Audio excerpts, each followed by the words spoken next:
L'image de femme séductrice et peu fréquentable diffusée par les Romains est loin de la réalité. Les témoignages qu'elle a laissés dans les sables d'Égypte sont au contraire ceux d'une chef d'État brillante, incarnant une déesse puissante et aimée de son peuple. Et elle tient à le faire savoir pour faire forte impression. Cléopâtre est l'une des femmes les plus célèbres de l'Antiquité, et ce temple est le sien. Elle l'a transformé et achevé, et l'a utilisé pour y pratiquer des cultes et d'autres affaires. En 41 avant notre ère, Cléopâtre, qui règne alors sur l'Égypte, ajoute le titre de Nouvelle Isis à sa titulature royale, comme l'avait fait son père en tant que Nouvelle Osiris. Elle incarne la déesse. Ce temple, qui est sur l'île, dont elle est propriétaire, est donc nécessairement un lieu où elle fait ses dévotions.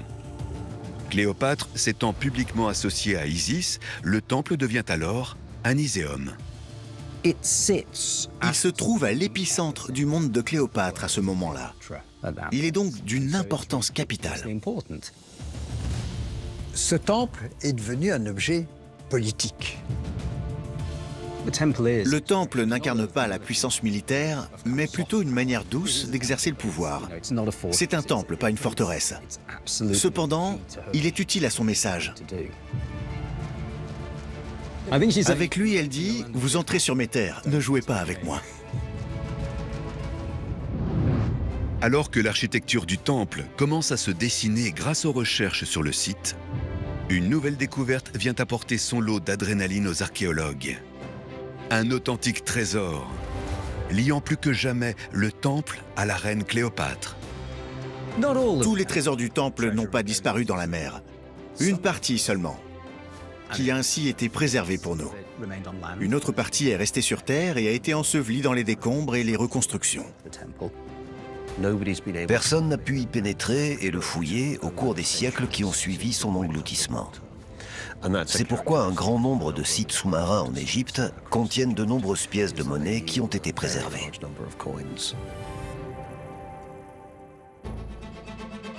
Sur le Princesse Douda, ce matin-là, Marine, plongeuse archéologue, vient de remonter après 2 heures de fouilles. Parmi les artefacts découverts, il y a cette petite pièce qui pourrait sembler anodine, mais qui va se révéler être un véritable trésor. Oui, une monnaie très intéressante. C'est une monnaie de bronze. Elle vient du temple d'Isis. C'est une pièce très rare. Les spécialistes présents sur le bateau permettent de réaliser sur place les premiers examens sur les objets. Héloïse, la numismate, va décoder les informations encore présentes sur la pièce et déterminer à quel grand personnage de l'histoire du temple elle fait référence. Elle est très lisible, donc c'est facilement identifiable. On voit ici, donc, avec cette coiffe caractéristique avec le chignon. Et au revers, bien sûr, on retrouve donc l'aigle ptolémaïque, ici associé à une double corne d'abondance et à la marque pi, qui signifie ici la valeur, donc 80 unités. Ça va être difficile à voir sur cet exemplaire, mais la légende est Cléopatras Basilices, donc de la reine Cléopâtre. La célèbre Cléopâtre. Héloïse tient entre ses mains une pièce de monnaie datant de plus de 2000 ans et frappée à l'effigie de la reine. Il y a toujours un certain sentimentalisme avec Cléopâtre, c'est quand même une des reines les plus connues au monde. Donc c'est toujours très émouvant de retrouver des monnaies de son règne. Très peu d'éléments liés à Cléopâtre nous sont parvenus. Les principaux artefacts que nous avons sont les pièces de monnaie. Et c'est l'un des meilleurs indicateurs du caractère et de la nature de Cléopâtre. Ce sont les seules choses qui subsistent de son époque et qui nous renseignent sur la façon dont elle voulait se présenter et sur la façon dont les autres la voyaient. C'est une chance que cette pièce ait été préservée aussi longtemps sous l'eau. Car la mer Méditerranée est un univers hostile aux métaux. La boue protège les objets de l'air, de l'oxygène et de l'eau de mer. Elle crée ainsi une sorte de barrière autour des pièces qui leur permet de conserver leur aspect d'origine. Depuis le début des fouilles, il y a 30 ans, 19 pièces à l'effigie de la reine Cléopâtre ont été retrouvées dans les sédiments qui entourent les ruines du temple d'Isis. Chaque objet découvert est minutieusement enregistré. Sa position dans les décombres et sa profondeur racontent autant de choses que l'objet. C'est très important pour évidemment garder la mémoire de l'emplacement de la trouvaille de l'objet. L'objet en lui-même a bien sûr un intérêt, mais au-delà de ça, ce qui compte, c'est sa position lors de sa trouvaille, qui sera mise en cohérence évidemment avec les objets trouvés autour. Antoine est chargé de référencer chaque élément remonté par les plongeurs archéologues, comme Marine. On le géopositionne sur une carte qui nous permet de le situer par rapport à la globalité de la fouille. Chaque petit point représente un objet, donc c'est vous dire la multitude. Ça nous permet d'avoir une représentation du site et la position des objets les uns par rapport aux autres. Depuis le début des fouilles, il y a 30 ans, plus de 8000 objets provenant de l'Iséum ont ainsi été remontés et cartographiés. Ce temple étant royal, les objets découverts par les scientifiques y ont été déposés par les pharaons, leurs reines ou l'élite de la société. Ces pièces, par exemple, sont des donations effectuées par les visiteurs du temple, dont Cléopâtre faisait partie. Et ce sont des indicateurs temporels très précis.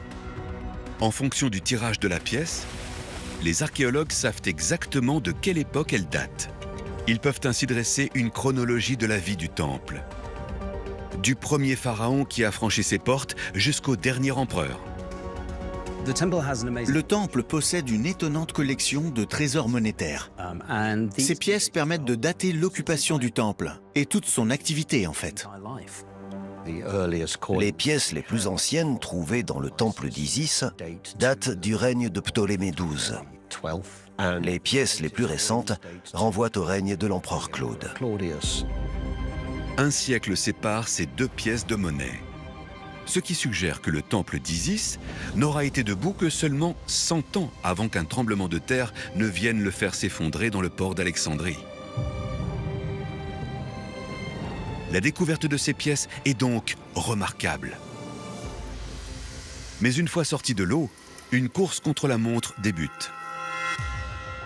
Car si les sédiments peuvent préserver les monnaies de la destruction pendant des millénaires, l'air, en revanche, est un redoutable ennemi. Olivier Berger est le restaurateur de l'équipe. C'est lui qui est chargé de préserver tout ce qui est remonté à la surface, dont la pièce de Cléopâtre. Les objets étaient en équilibre dans le fond de la mer et quand on les sort, ça provoque un traumatisme sur les objets. Et ces objets-là, si on les laisse à l'air libre, ils vont détériorer très rapidement. Donc on commence par ces traitements de stabilisation et puis après, il y a les traitements un peu plus précis d'orfèvre qui permettent de dégager des surfaces, de mettre en valeur des reliefs et essayer de mieux comprendre les objets. Un travail minutieux et précis où la moindre erreur peut être fatale. Après plusieurs jours de travail, Olivier vient de terminer la restauration de cette pièce de monnaie. Elle était un petit peu visible, on arrivait à voir un peu l'aigle au revers, on devinait un profil. Après la restauration, on a eu un visage qui est apparu, qui était très peu visible au début. On s'est aperçu que c'était un visage féminin avec un chignon. Les traits du visage sont caractéristiques de Cléopâtre VII. Elle est lisible et identifiable. Ces pièces de monnaie racontent l'image que Cléopâtre a voulu laisser à la postérité.